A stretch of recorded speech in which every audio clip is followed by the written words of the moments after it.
He throttles the aircraft again, building up speed, now up again on the other side. When it is nearing the stall and the stick is becoming sloppy in his right hand, he pulls the Corsair over and down to the right, dropping out of the sky again. The world is his, and he laughs for sheer joy. Now for home. Where is he? Way, way down at the bottom of a long grey funnel through the clouds, he sees a town. Must be Batticaloa. A gentle dive to the cloud tops, then he heads north for China Bay. He flies low, skipping along the tops of the cumulus, weaving in and out of the valleys, going through the tops of the high ones. Beneath him, as though through the fast click of a camera shutter, he catches a momentary glimpse of a cruiser or a battleship in China Bay. Down, down, 14,000 feet below him. He cuts the throttle, brings back the supercharger lever. Hard right stick and rudder. The great port wing towers over him on his left side, and the Corsair falls like a stone, its propeller windmilling. He's diving in magical silence, near vertically, down the grey, cliff-like wall of a chasm of cumulus, strangely dark out of the sun. With a flash, the wide expanse of China Bay is suddenly revealed to him, glinting in the morning sunshine. He shears off in case anyone becomes trigger-happy. Westwards over the jungle, he jazzes the throttle to clear the engine. Now, down to 3,000 feet, he turns eastwards again and comes up to the airfield, looking as though butter wouldn't melt in his mouth. As I said, Dickie now set about turning us into fighters within the meaning of the act. We practised flying as a wing, both squadrons together, in the manner of RAF ramrods, which flew over northwestern Europe, enticing the German fighters to take the sky and give battle. In this we were to be unlucky, for, at this stage of the war, the Japanese were already feeling the lack of fuel and aircraft, and in our experience could be drawn into battle only when some cherished prize was at stake. Cork, however, knew what he was doing when he drove us on and on in low-flying exercises. Fighter schools in our days didn't teach ground strafing, as we would have to fly in action. There we had been taught to dive at the target from a considerable height and to open fire when down to about 400 yards. After firing, we had to pull up sharply and disappear from the scene at high speed and low altitude. There were two fundamental dangers in this method. First, to dive from height was simply begging to be shot down, for we were to find that Japanese short-range flak gunners were good and needed no second invitation. Secondly, a monoplane, and it must be remembered that many of our instructors had learnt their trade on biplanes, has an inherent characteristic at the point of pull-out. After the joystick has been pulled back to raise the elevators and thus recover from the dive, it carries on for X feet in the same plane as the line of the dive itself, and only after a second or two does it change its line of flight to that demanded by the new position of the controls. This continued downward trend was known as mushing. If one tried to pull out too near terra firma, the mush would put the aircraft and its occupant firmly but untidily into the ground, very often through the target itself. We were to find that most of the Japanese airfields we attacked were single strip jobs, carved out of virgin jungle. The enemy knew very well that, in order to attack such a runway successfully, we were obliged to fly down the field longitudinally. A lateral attack at high speed would have flashed us across the field before we had time or room to bring our guns to bear. With this in mind, the enemy positioned his flak weapons and grounded aircraft accordingly. The fields were generally armed very heavily at both ends, with a liberal scattering of weapons down each of the long sides. The best life policy was obtained by flying low and fast, and the faster and lower the better. Cork had been fortunate enough to take part in some ground strafing attacks in northern France. With the recollection of these very much in his mind, he led us day after day, low-flying at treetop height, the full width of the northern part of the island. Such fun, too. Despite the thick undergrowth and the speed at which we were flashing across the treetops, there was plenty to see. Wondrous, the friendly slate-grey apes of Ceylon fled from the high branches as we approached. Water buffaloes looked up from the clearings and galloped off into cover. One never-to-be-forgotten morning we surprised a herd of wild elephants crossing the railway line, and I fear that the roar of our engines gave them plenty of urge to increase speed. The Mahaweli River, the largest in Ceylon, flows from the hills south of Kandy to the northeast and empties into the southern part of China Bay. The mouth of the estuary consists of acres of tidal mudflats on which crocodiles in their hundreds basked in the sun all day long. They were brutes, too, the estuarine variety, I was told, apparently much larger than the inland mugger type, and from the air I judged their length to be something in the order of 12–15 feet. Tears may spring to the eyes of animal lovers when I admit that, whenever I passed across the estuary, I took the liberty of shooting 2 or 3. The fact is that I don't like their feeding habits. I also doubt if they would have given me an even break had I descended in their midst. We lived ashore on the very edge of the jungle. Basha huts, which were long single-story wooden frameworks covered with plaited coconut leaves, were our home. We washed and shaved outside in the dawn sunshine, earnestly watched by groups of inquisitive wanderers. Tree rats, reminiscent of squirrels, lived in the roofs from which they periodically descended to ransack the chests of drawers in our cabins, in order to gnaw away the buttons from our shirts and shorts.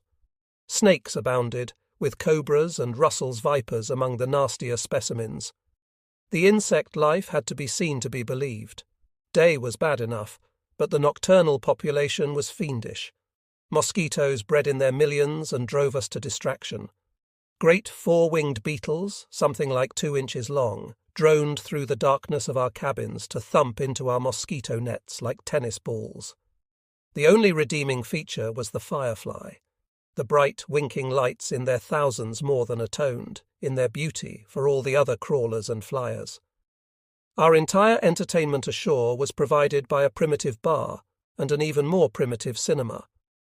The clatter from the insect life and the thunderous downpours of monsoon rain on the roof completely blanked out the sound from the speakers. But the films were so ancient that we knew the scripts anyway. Life aboard the carrier, out in the bay, was infinitely more genial. For one thing, there were no insect pests, but nowhere could one escape the heat, nor could she provide food in any better shape than the mess ashore, for there was little you could do with powdered egg, powdered milk, powdered potatoes and corned beef that ran from an opened can in a turgid stream of tepid sump oil conveying a few streaks of red meat. Rumours of a German blockade runner between the Cocos Islands and the Sunda Strait led to our sailing from Trincomalee on February 22nd. We flew exercises for 2 days, then ran into bad weather. Sampson, a Barracuda pilot of 847 Squadron, landed his aircraft very cleverly when his arrestor hook refused to come down. The ship whacked up to full speed and, with such wind as there was, and wind was a rare commodity in the Indian Ocean except in monsoons, produced a wind speed down the deck of 40 knots for his special benefit. We never found the blockade runner, if indeed he ever existed, and returned to harbour on March 3rd. We sailed on another Calcutta sweep on March 8th, hoping, we were told, to draw enemy forces out of Singapore. They chose not to play with us, but the flying was invaluable, and you can't take the fleet to sea every day just to give the boys a fly around. On our first full day at sea, Tiddles Brown did a shaky landing and put his port wheel over the side into a gun sponson. He bent the aircraft, but he himself was unhurt. March 10th was a tragic day, and no mistake. The party opened up at 10:30 when Alan, Deadly Joe, Vickers did a bad bounce and went headlong into the crash barriers. He was unharmed, but the aircraft was a bit of a mess. During the afternoon, the Barracudas put in a dummy torpedo attack on the ship. Scott of 810 Squadron, pulling out of his dive to level out for his torpedo run, got into a high-speed stall. He hit the sea with a tremendous impact and disintegrated before our eyes. All 3 crew were killed instantly. Some time later, I put on a more modest turn. During an exercise, I noticed that my hydraulic pressure had fallen to 0. My hook dropped as it should, automatically when pressure failed. I called up the ship, requesting an emergency landing, and she obligingly turned into wind. I blew down my undercarriage with the emergency CO2 bottle and managed to get down about 10 degrees of flap. I was more than relieved when Johnny dropped me onto the 3rd wire without any trouble. If that was a bad day, the next was murder. Don Hadman hit the barrier on landing, and the rest of us flew around in circles, waiting for the flight deck party to sort things out. I was on next. I crossed the barriers, folded my wings, and taxied on to the forward lift. I had just stopped and switched off when there came the deafening scream of tortured metal behind me. Joe Vickers had drifted off to port on his approach.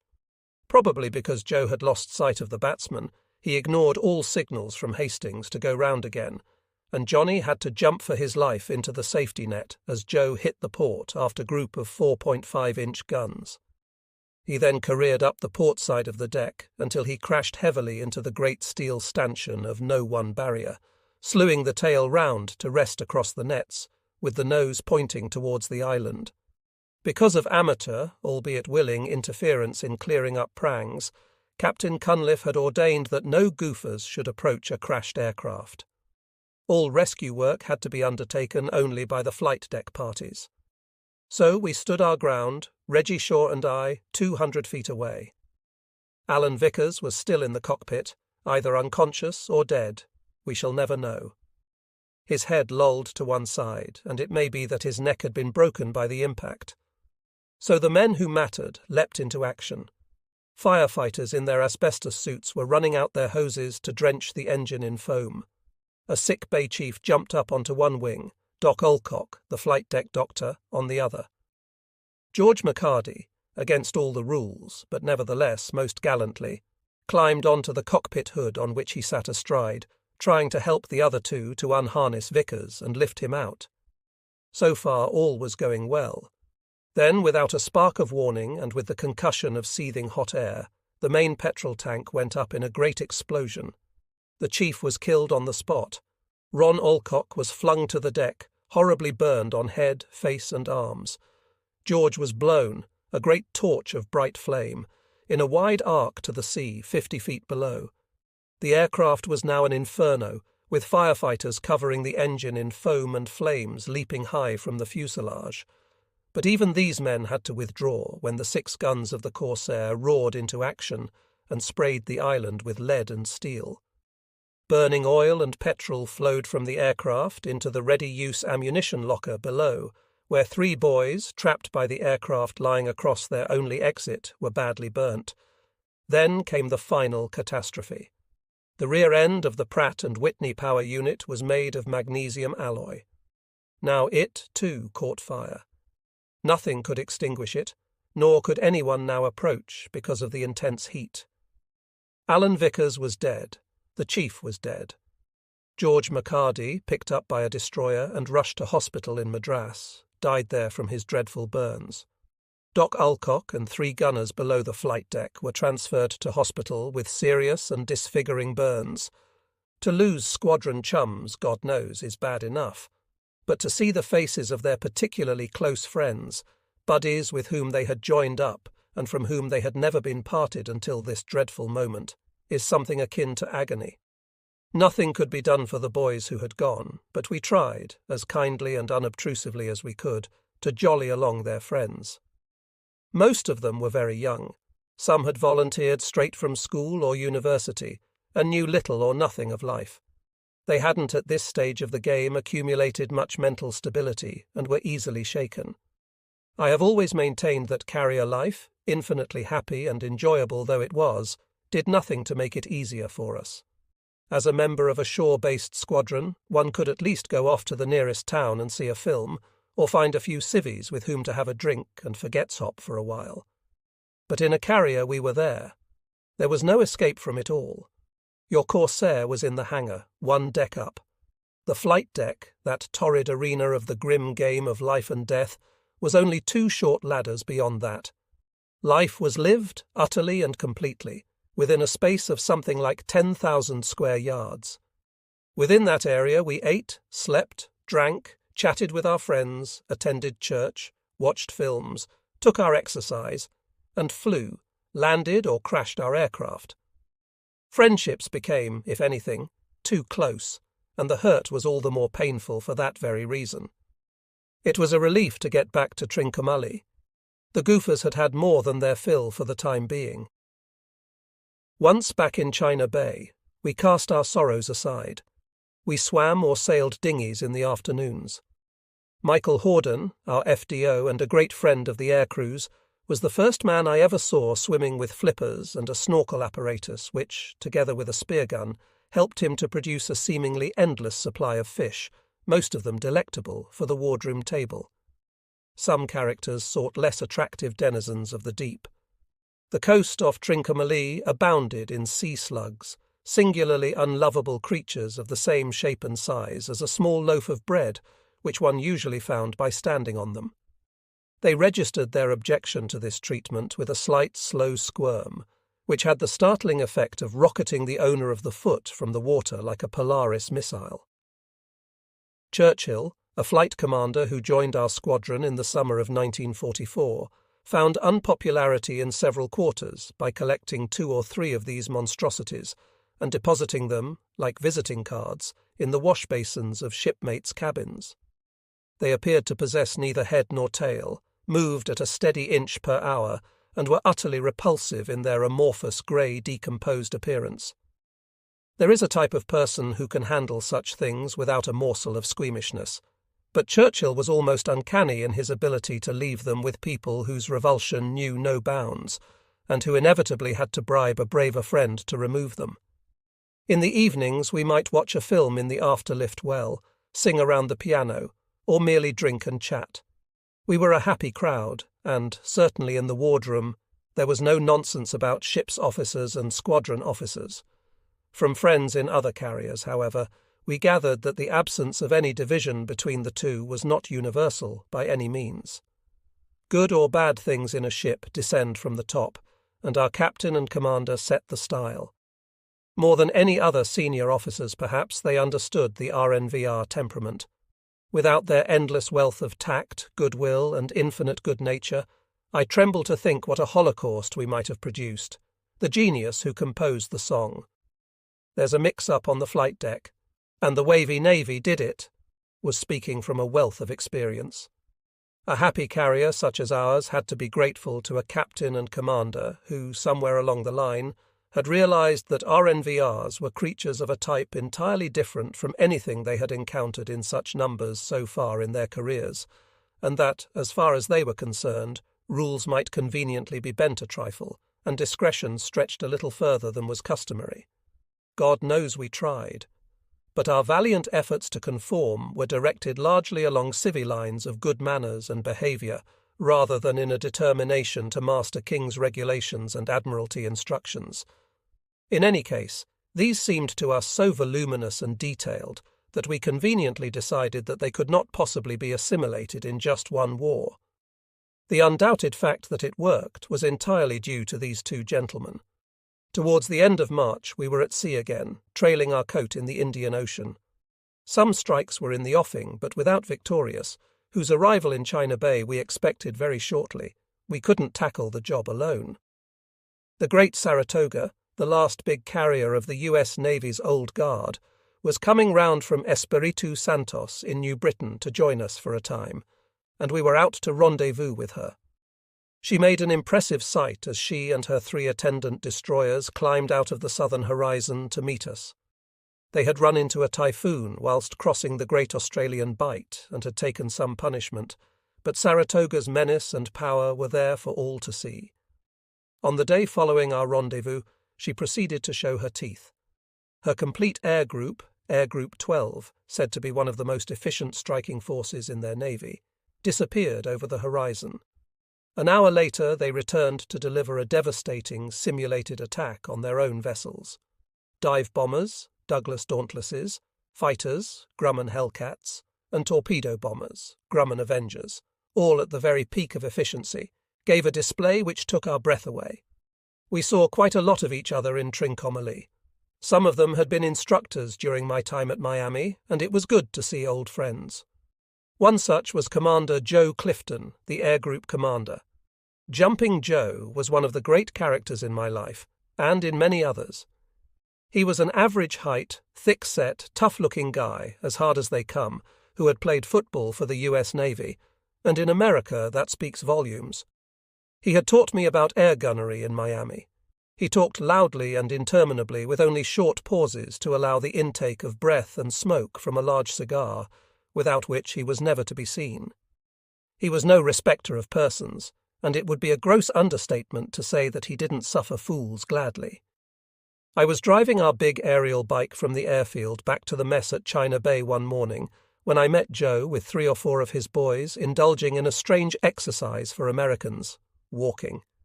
I stopped to pass the time of day.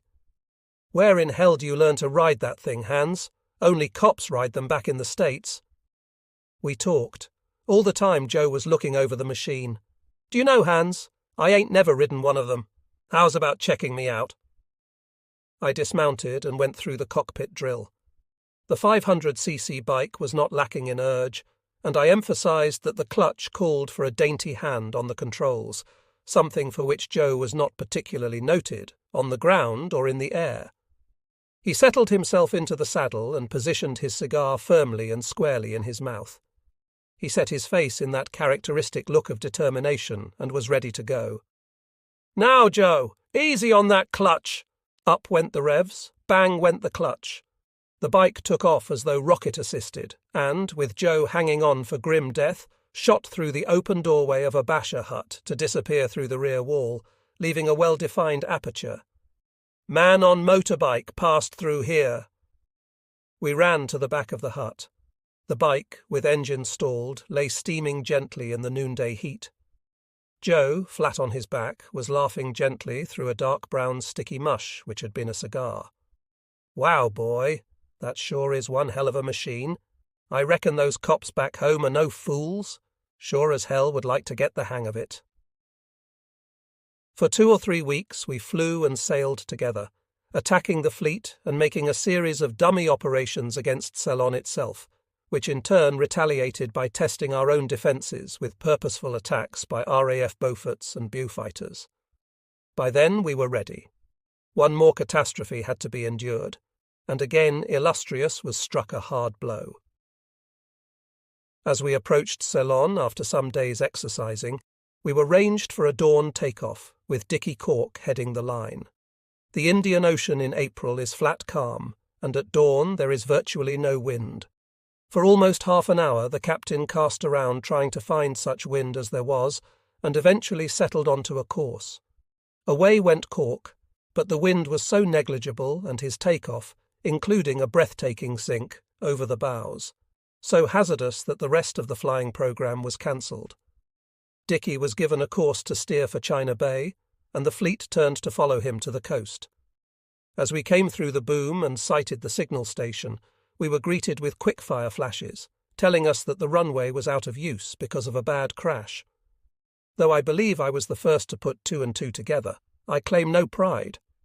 Our arrival in port only confirmed what I had surmised already as an appalling tragedy.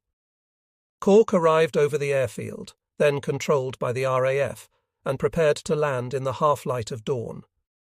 The controller gave him a red on his Aldis, since he had just given permission to a young pilot, Anderson, coming out to do deck landing trials aboard our ship, to taxi down the runway for takeoff. Cork accordingly tucked up his undercarriage and did another circuit. He now made another approach.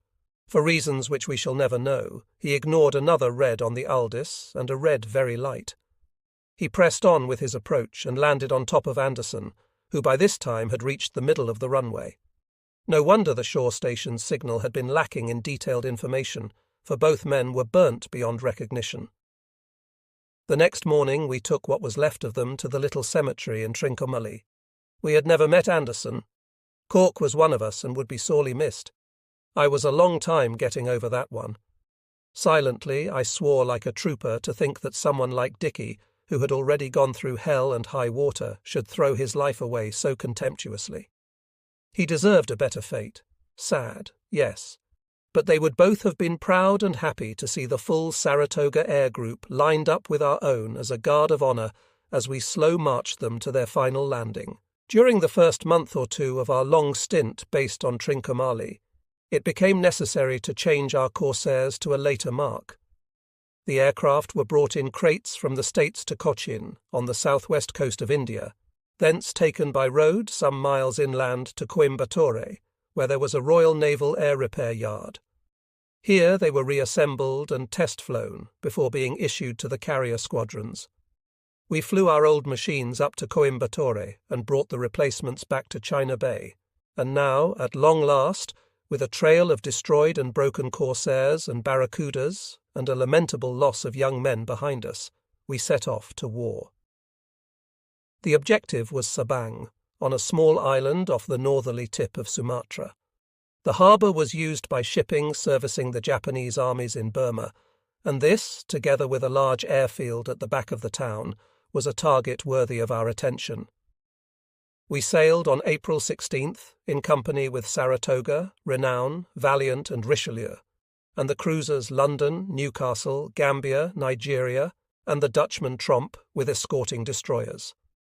These, numbering 10 in all, including 3 Americans and the Dutchman Tjerk Hidders, joined us at sea, together with the cruiser Ceylon. At 0650 on the 19th we flew off, our component being 17 barracudas and 13 corsairs. My first sight of enemy territory was of a luscious green island, basking in the early morning sunshine. It was all so very beautiful that when red flashes burst from the deep verdant green, I felt considerably put out. Good God! It's enemy fire! Why I was surprised I can't imagine. I can only suppose that I was appalled that some vandal should set fire to paradise. We dived down ahead of the barracudas, firing enthusiastically at warehouses and quays, and suddenly found ourselves at the far end of the harbour, unscathed. We were still green and hadn't yet learned about targets of opportunity, so we milled around like a lot of schoolgirls and left it to the barracudas, who made a splendid attack on the harbour and oil installations. The Corsair boys returned to China Bay with a feeling of anticlimax. We had been to the enemy and had found no opportunity to cover ourselves with glory. But we would learn. Before we sailed from Ceylon on our next operation together, Saratoga and ourselves paid a short visit to Colombo, fetching up there at the end of another exercise. Saratoga went to a lot of trouble to stage the party to end all parties, and invited our C-in-C, Admiral Sir James Somerville and other fleet officers, and our own air group, partly to repay our hospitality in entertaining them aboard Illustrious in China Bay. This in itself had proved to be an alcoholic feast of Olympian proportions. Saratoga threw her party ashore at the Prince's Club, and Joe Clifton, as her air group commander, was in full charge. They took over the club completely for the night and invited every eligible woman in sight. Great were the goings-on. Since American warships are officially, and surprisingly effectively, dry, their boys really go to work on the liquor when the floodgates are opened. And this night was no exception. Their ship's band provided a dance orchestra of 14 or 15 players, all of a highly professional standard. Shortly after the musicians had enjoyed a brief rest, I was sitting in a nearby lounge chatting to some American friends. There was suddenly a bull-like bellow for Hans. "Where the hell is Hans, for Christ's sake?" It was Joe. Not since the late lamented death of Stentor has anyone but Joe achieved such vocal power. He hove in sight. "Hey, Hans! For God's sake, move your ass and get on that piano, will you? That lousy pianist? The son of a bitch has passed out. Be a pal, will you, and pitch in with the other guys." It doesn't surprise me. He was as pissed as a newt the last time I saw him. "What's that? What did you say?" I repeated it.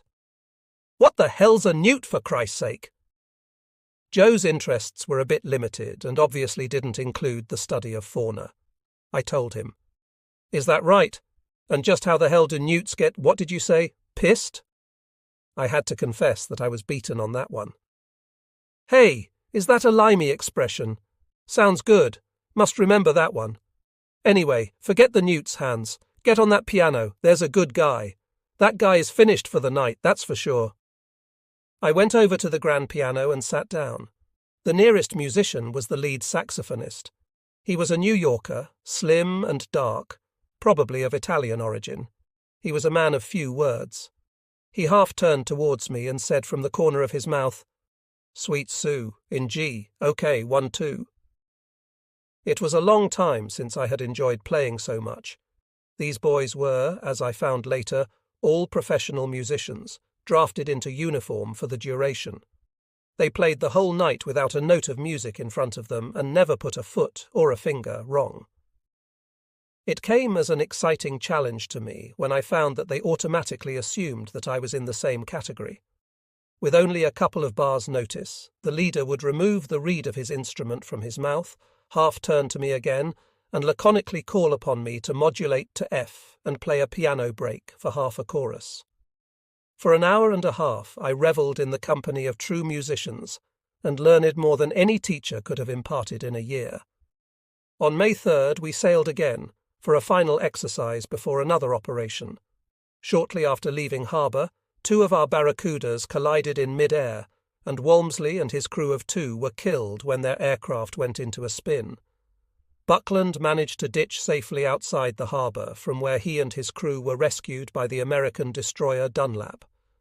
We carried out a big fighter exercise in the afternoon, marred only by 2 heavy-deck prangs by Eric Rogers and Tony Graham Cann, both fortunately unhurt. Whatever was in the wind, it called for Avengers, good torpedo bombers built by Grumman of Long Island. So our barracudas were flown ashore and we took on Avenger Squadrons 845 and 832. Just before the changeover was effected, Admiral Mountbatten visited us in harbour and combined a social call on the captain with an official visit in his capacity as Supreme Commander of the forces in Southeast Asia. He was brought to the flight deck by the after aircraft lift and was immediately introduced to all the heads of departments. Bull Cullen, commanding officer of one of our Barracuda squadrons, was standing on my right. He shook hands with the great man. "So you fly Barracudas, Cullen, and what do you think of them?" "Very good aircraft, sir," said Cullen, standing rigidly to attention and staring fixedly in the direction of Rangoon. "Really?" said the Admiral. "I've had other comments. Have you flown better aircraft?" Yes, sir. I think I have. Much better aircraft. I'll tell you why I want to know. I have just left your opposite number down the line there, and he tells me they're bloody awful." A pause. "Do you really like them?" Not exactly, sir. We could have better." Poor Cullen wasn't enjoying this a bit. "That's more like it, Cullen." There was another short pause. "In fact, I suspect you dislike them just as much as he does." Cullen was listening intently. Then the Admiral spoke again, very softly and infinitely kindly. I suppose I was the only outsider to hear. "Listen, old chap. What I am here for is to have you tell me precisely what you think. Never try to tell me what you think I might like to hear. There's a good chap, and the best of luck. You're wasting your time trying to flannel a man of Mountbatten's calibre. During the same day he visited Saratoga. In the early evening I went across to her for a meal with old friends. Later some of us decided to return to Illustrious for a drink. Baby Winterroad turned down the invitation. "Hell no," he said. "I got more to do than go drinking. I got to get a letter off to my mum. It isn't every day I shake hands with a real live English lord." Whenever the fleet lay in China Bay, between operations at sea, we landed some or all of our Corsairs on Trincomalee Airfield to continue flying practice. This constituted in reality an endless fighter refresher course in which we practiced low flying over both jungle and sea, dogfighting with gun cameras, the films from which were later screened and the results assessed, and, with the cooperation of nearby RAF Spitfire squadrons, ground strafing runs over their airfields. After the Sabang operation, Joe Clifton from Saratoga and I exchanged aircraft for a local flight. It was my first experience of the Grumman Hellcat, and, despite my fanaticism for the Corsair, I was certainly enamoured of it. Its cockpit was similarly roomy and efficiently laid out. Its performance, too, was much the same, but in landing particularly, I found it a lot safer and easier to handle, largely, I think, because of its superior visibility and better stall characteristics. We sailed with our full fleet and Saratoga and her destroyers. On May 15th, we edged our way slowly into Exmouth Gulf, on the northwestern corner of Australia. A more desolate place cannot be imagined. This great bay, surrounded only by sand, scrub, and pitifully stunted trees, shimmered in a suffocating heat. The air was lifeless. as indeed was everything else. The only signs of activity were aboard the oil tankers, preparing to refuel us. We sailed again the same evening, heading north and going fast. We were aiming for Java. At 0705 next morning we took off and, thanks to assiduous practice over the past few weeks, we joined up in quick time, from Saratoga, 24 Hellcats, 12 Avengers and 18 Dauntlesses. From Illustrious, 16 Avengers and 16 Corsairs. We had 2 accidents. One of the Avengers literally fell over the round down into the sea, and another ditched soon afterwards through total loss of power. All 6 crewmen were saved. This time we knew what we were about. We flew 70 miles to the coast and quickly crossed the island to attack Surabaya on the north coast. Our targets were the Wonokromo oil refinery and the Brat engineering works, both to the south of the city, and the big harbour. All went well. I had 2 flights to escort our Avengers and Saratoga's Dauntless dive bombers, attacking both the southern targets, and we successfully saturated the anti-aircraft defences without suffering any losses. Hathorn, the Dauntless Squadron CO, made a classic attack on the oil refinery which severely damaged the 3 retorts. Our new Avenger bombers attacked the engineering works with bombs specially long-fused for low-level work, which they delivered with letterbox precision. 1 or 2 aircraft which sought to interfere, though not in our part of the sky, were readily shot down. Our only casualty was one of Saratoga's Avengers. Her squadron was busily engaged in torpedoing ships in the harbour when Rowbottom, their CO, was badly hit. With commendable airmanship, he managed to coax his dying Avenger out into the bay, where he finally ditched.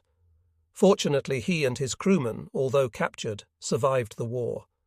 The hearts of my own flight fluttered briefly but excitingly when, in the middle of shooting up a coaster heading up the bay towards Surabaya, we found ourselves surrounded by crossfire from a flight of Hellcats, hell-bent on doing the same thing. The moment passed.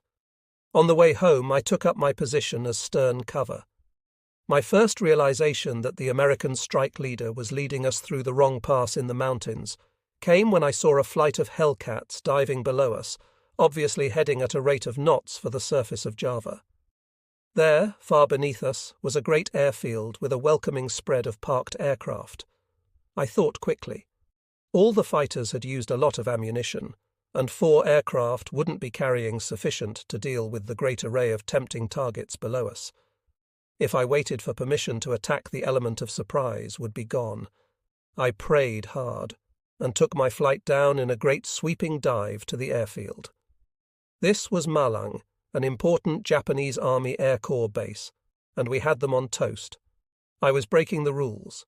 My job was to provide stern escort for the bomber force, and now I was gallivanting on a private jolly, for which I was later censured, and rightly so, by Captain Cunliffe. Nevertheless, here I was, and for the first time I realized the power and majesty of the Corsair.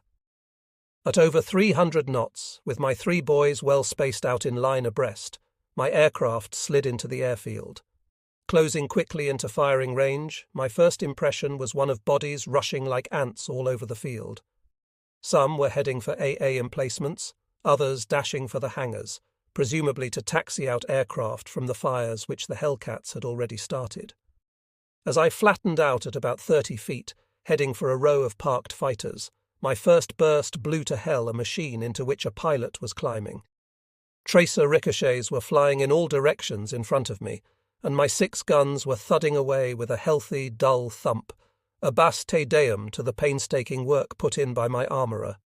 I flashed across the airfield boundary, went into a screaming low turn, pulling streamers from my wingtips. Then I was firing again, the .5-inch shells banging into a group of 3 two-engined aircraft. There seemed to be no gunfire from the field. Fires were raging all over, hangars, aircraft, living quarters. We made another run at a small group of fighters, and then there was nothing left to hit. We climbed away, joining into formation again, grinning hugely at one another through the perspex of our cockpit hoods. Johnny Baker had a yearning to blow up a railway locomotive, which I sincerely hope he has long since abandoned, and I agreed to loiter over Malang town while he and his wingman went down to the station, probably to consult the timetables to see what was due to arrive. Whilst Brynildson and I circled lazily over the town at about 8,000 feet, I became intrigued by a large black building in the town centre. What on earth was it? One sure way to find out. Telling Neil to stay put and to cover me, I dropped my port wing and fell quickly to around 2,000 feet, then headed down, straight for the mystery building, and delivered a 2-second burst through the roof. The result couldn't have been more dramatic. Doors on all sides burst open to disgorge hordes of people into the streets, milling back and forth like a disturbed nest of ants. Then I got it. I had frightened the living daylights out of a cinema show, or a cockfight, to which I believe the Javanese are more than partial. For a moment I felt myself to be the biggest heel of all time.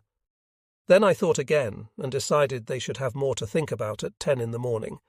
On the following day, sailing back to refuel at Exmouth Gulf, we said farewell to Saratoga.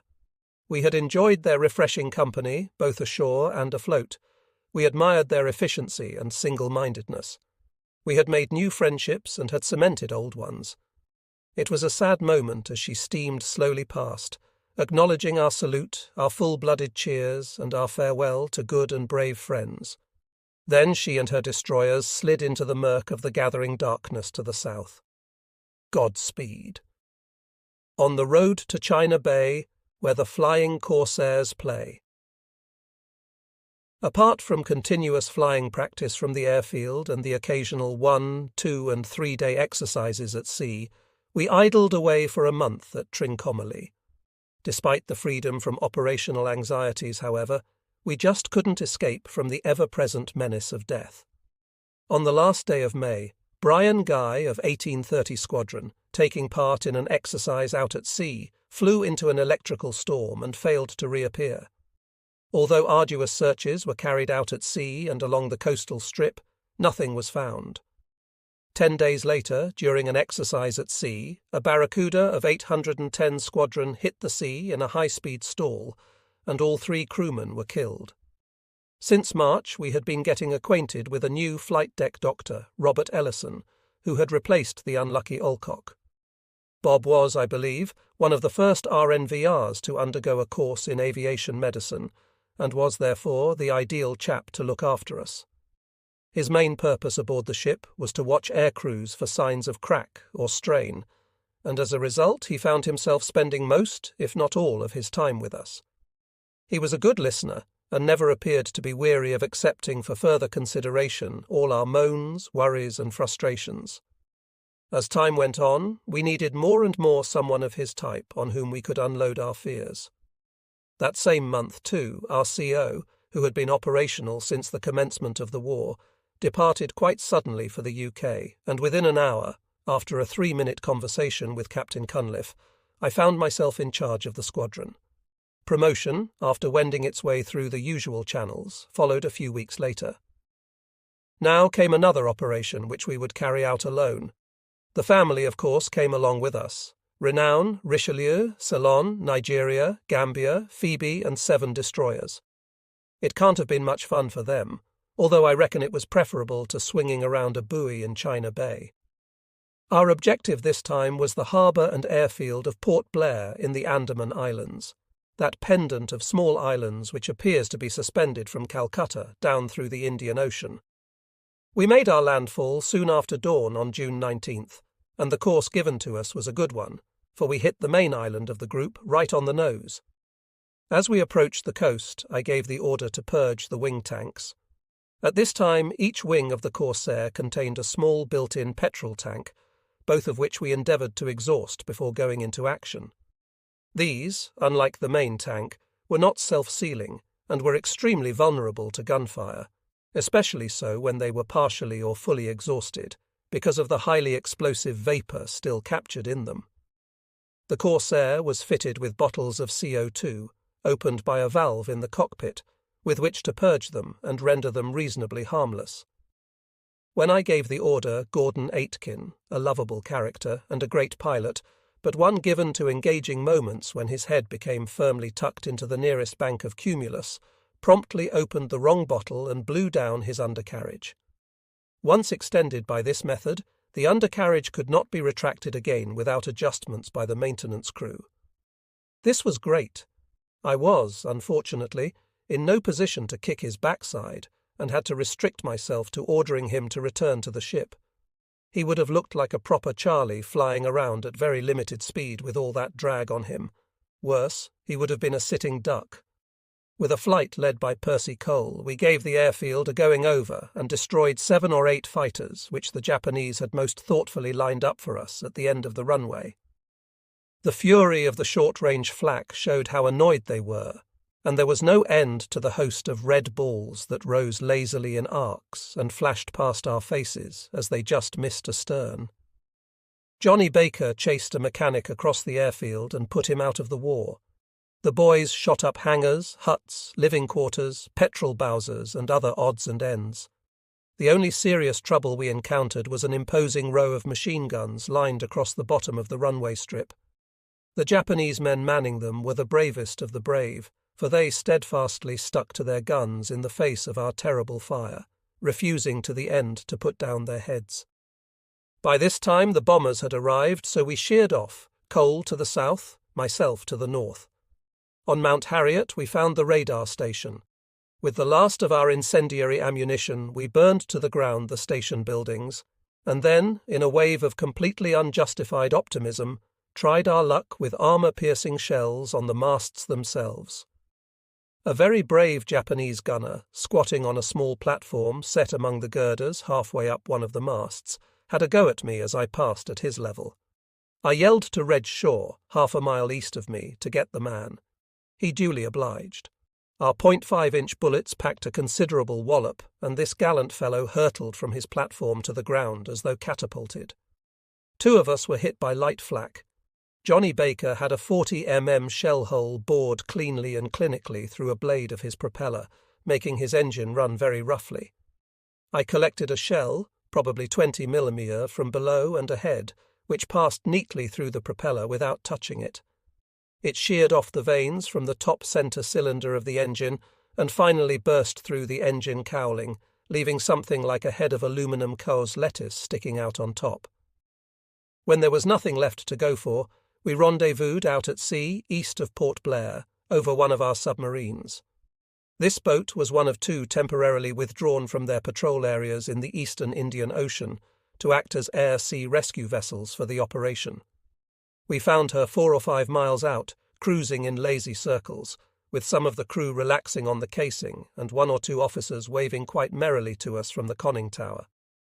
"Well, I'll be damned," I said to myself. "Talk about cool sods." We dipped our wings in salute and set course for the fleet. Reggie Shaw provided the real excitement of the day when he found to his horror that the undercarriage would descend only halfway, and there it stuck. This is a bloody awful predicament.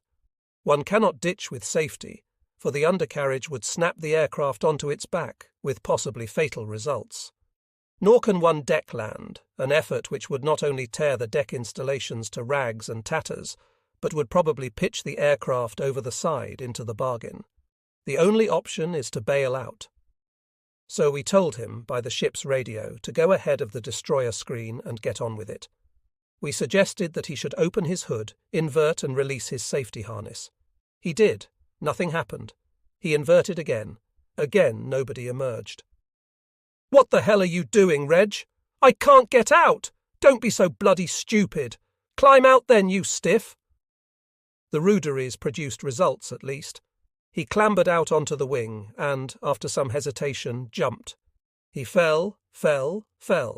No sign of a parachute.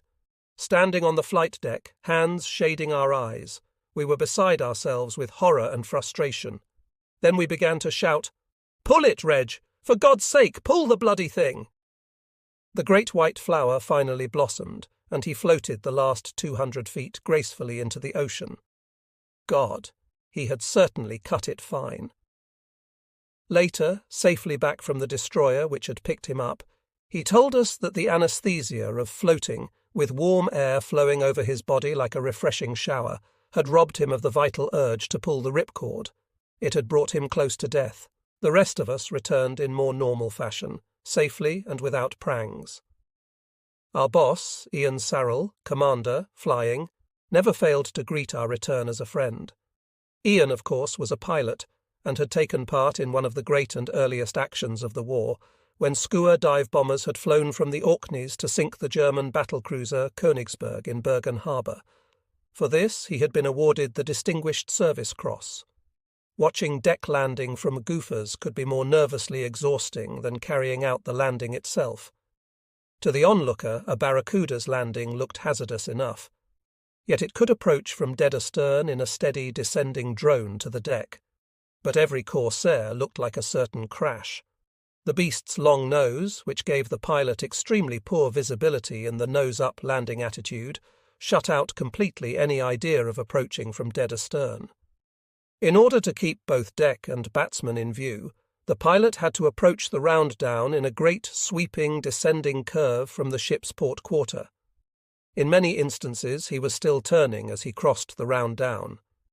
The batsman would then straighten him up, simultaneously giving the mandatory signal to cut the throttle. The aircraft would then sink into the wires. As I have said, to watch this from Goofer's gallery was nothing less than horrendous.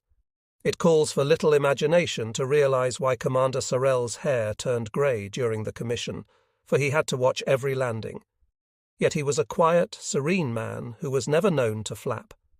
He was tall, gentlemanly, with a slim, boyish figure, a ready smile, and an endearing penchant for standing at the end of the wardroom piano with a drink in his hand, and a song always on the tip of his tongue. He was a fine officer and a grand shipmate. There is little doubt that the operating of aircraft from the deck of a carrier is a highly professional business, which involves not only the carriers and their charges, but also every ship in the fleet. For both flying off and landing on, the carriers must sail into the wind in order to increase the relative wind speed over the deck, and of course to enable the aircraft to land as near into the eye of the wind as possible. It will, therefore, be appreciated that if the course to be made good by the fleet is, for example, due west, 270 degrees, and the wind at the time is blowing from due east, 090 degrees, it is necessary for the fleet to make a turn of 180 degrees and to pursue a course of 090 degrees until all aircraft have taken off or landed. Why must all ships in the fleet turn? In enemy waters where submarine attack is possible, the destroyer screen is there to cover the major ships, battleships, cruisers and carriers against such an attack. If the carriers were detached, unescorted, to operate their aircraft, they would be highly vulnerable for anything up to 30-40 minutes. In dangerous areas, therefore, it is essential that the destroyer screen remains intact. Every minute sailed on the course for operating aircraft, therefore, is delaying the fleet's progress, and to reduce that time wasted, it is essential that the squadron's drill in the operations of landing or taking off shall be as expert and efficient as is humanly possible. The main requisites so far as taking off is concerned are efficient spotting of the aircraft on the deck, so as to maintain a steady flow of machines from their spotted positions to the takeoff point, and a fairly exciting turn to starboard by each aircraft as soon as possible after leaving the deck, so as to take its slipstream away from the line of the deck and clear of the path of the following aircraft. The great art in landing lies in the interval of time and distance taken by aircraft on their landing pattern around the ship. If the interval taken is too great, time is wasted since valuable seconds are being thrown away while the batsman awaits the oncoming of the next aircraft. If the interval is too short, the batsman may well have to wave off an oncoming aircraft because the preceding one has not yet cleared the barriers. Valuable time elapses until such time as the next aircraft makes his final approach. Slick work, too, is demanded of the flight deck parties. As soon as an aircraft hooks a wire, members of those parties must rush from the nets to disengage the wire, to allow the aircraft to taxi forward. The wire operator must quickly rewind the wire in readiness for the next landing, and the barrier operators must lower both barriers as soon as an aircraft is hooked and then re-erect them immediately. The landed aircraft has taxied across them to the forward end of the deck. With every man concerned doing his job efficiently, and with squadrons at peak performance, aircraft in our ship could take off at intervals of 12 seconds and land at the incredible rate of one aircraft every 22 seconds. The official form on which to report an accident was the A25. Since most naval pilots have completed at least one of these during their service, it is hardly surprising that the form figured largely in song and story. The chorus of the A-25 song ran, "Cracking show! I'm alive, but I've still got to render my A-25." The verses were legion and varied from faintly respectable to downright obscene, but they were all uproariously funny. Since deck landing alone accounted for so many reports on this form, the song naturally returned again and again to incidents on the flight deck. For instance, "As I float up the deck and I see Wings frown, I can tell by his look that my hook isn't down. A dirty Great Barrier looms up in front. Then I hear Wings shout, 'Switch off that engine, you!' And again, when the batsman gives lower. I always go higher. I drift off starboard and prang my sea fire. The chaps up in Goofers all think I am green, but I get my commission from Supermarine." The beginning of July brought us a new owner, a change we viewed with a certain amount of disquiet, as Captain Cunliffe was the type of leader one hopes to retain forever. On July 3rd we dined him formally in the mess, a very special occasion which Commander Wallace superintended with the ease and efficiency which attended everything he did. The new captain, Charles Edward Lamb, arrived on July 6th. As he ascended the gangway ladder, the cruiser Nigeria, moored half a mile away, flashed a signal. "Where's your piano?" It seemed that in peacetime days our new captain, a musician of some ability, had carried a piano around with him. We were soon to learn that musicianship was only one of his many attributes. 2 days later we went to sea, largely to show our paces to our new captain. The air group rose to the occasion. We had a splendid day of exercises, no prangs, no hearts in mouth, and every landing a copybook job. The following day was Sunday, and, after divisions, the officers pulled a cutter ashore bearing Captain Cunliffe on the first stage of his journey home. It was a moment in history. We had intended to honour him with a fly-past en masse, but my diary tells me that RAF Command in the island refused us permission. It doesn't tell me why they jibbed. It was said that Captain Lamb was as anxious as the rest of us to get to sea again. He was probably already suffering from the lassitude induced by the humidity of Trincomalee, and was sighing for the sea breezes, which, although they varied only between warm and hot, at least gave some relief. The opportunity came on July 22nd, when we sailed again for Sabang, on the famous top left-hand corner of Sumatra. To feel the great ship's movement underfoot again, to ride with her majestic heel to starboard as the wheel went over as she passed the boom, and to stand on the quarterdeck watching the awesome wall of water mount higher and ever higher as she worked up to 20 knots. There was a wonderful exhilaration to all this, impossible to describe to those who have never gone down to the sea in ships. She had life, and we were lucky to be part of it. This time it was to be Sabang with a difference, for the big guns were to have their say by bombarding the port from some 12 miles out. As Victorious had joined us 2 days earlier, our air power would now be twice as effective. We were all corsairs. The barracudas had no part to play in this operation and had been put ashore. For the bombardment, fighters had been laid on to undertake the spotting for the battleships. It would be their duty to circle the target area and to report by RT on the accuracy of the fall of shot. 2 corsairs were allocated to each battleship, and to make the job easier, the big gunners would use coloured shell bursts. Queen Elizabeth, for instance, would fire shells with blue bursts, Valiant white, and so on. All this had been well and truly rehearsed. 3 days later, at 0535, our flight was first away from the ship, leading a strafing force from both carriers to keep Sabang airfield quiet. We made a good landfall and were over the airfield at 0600 precisely. A bit too early, as it happened, for it was almost impossible to see what was on the ground. Within minutes, however, the sun came rocketing out of the eastern horizon, and we were able to go to work. There were 2 aircraft standing out in the open, plainly visible, and another 2 in revetments. All 4 were destroyed. Hangars were set on fire, and we used incendiaries on the barrack blocks. Daybreak is an unpardonable hour to attack anybody. A man is never at his best when struggling into a pair of trousers, particularly when the process is somewhat hindered by bursts of incendiary fire zipping through the hut. Certainly the Japanese soldiers who rushed out of those barracks, some of them clutching platefuls of whatever the Japanese soldiery ate for breakfast, must have disliked it intensely. A lot of them, breakfast or no, died that morning. Then we climbed up to 10,000 feet to get our second wind. The spotters had arrived to take up their positions for the bombardment, and we could now only await the arrival of the big ships. In the meantime, we were scanning the harbour and set off quite a panic when I reported to the fleet the presence of a submarine moored alongside one of the quays. They gulped a couple of times and asked me to make sure, so we went down to 2,000 feet and had a good look. With a very red face, I had to admit that I was wrong.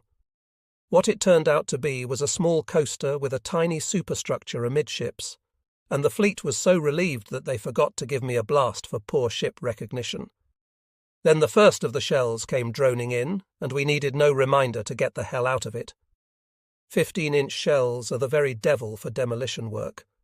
The big warehouses along the sides of the quays were systematically pounded to rubble, and I remember quite vividly seeing one actual burst. A tremor blurred the quayside. Then a warehouse literally took off and rose towards us in one piece.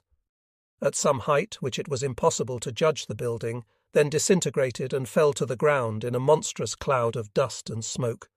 The flak gunners were wide awake by now, and were becoming more menacing and much too accurate. After a minute or two's search, I found at least one battery, which was giving the spotters a few headaches. 3 guns were dug in on the crest of a hill on the southern end of the airfield, and we did a quick flash over the position to see how the land lay. Back at 8,000 feet, I summoned another flight and told them to attack low and fast from the southern side. I allowed a few seconds for the low-flying flight to get in their burst of fire, in the hope of unsettling the enemy by strafing him from an unexpected quarter. And then we were roaring downhill, frontally attacking the position. Once you are committed, nothing seems to matter.